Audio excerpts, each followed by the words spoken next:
मुझ पे तेरी तमन्ना का इल्जाम साबित न होता तो सब ठीक था। जमाना तेरी रोशनी के तसलसल की कस्में उठाता है और मैं तेरे साथ रह के भी तारीकियों के तनाज़ुं में मारा गया। मुझ पे नजरे करम कर मुखातिब हो मुझसे, मुझे ये बता मैं तेरा कौन हूँ। मुझ पे नजरे करम कर मुखातिब हो मुझसे, मुझे ये बता मैं तेरा कौन हूँ। इस ताल्लुक की क्यारी में उगते हुए फूल को नाम दे। मुझको तेरी मोहब्बत पे शक तो नहीं, पर मेरे नाम से तेरे सीने में रखी हुई ईंट धड़के तो मानूं। कब तलक मैं तेरी खामोशी से यूं ही अपनी मर्जी के मतलब निकालूंगा। मुझको आवाज दे चाहे वो मेरे हक में बुरी हो।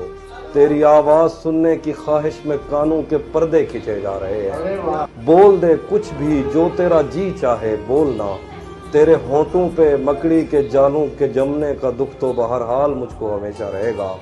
तूने चुप ही अगर साधनी थी तो इजहार ही क्यों किया था। ये तो ऐसे है बचपन में जैसे कहीं खेलते खेलते कोई किसी को स्टैचू कहे और फिर उम्र भर उसको मुड़ कर ना देखे।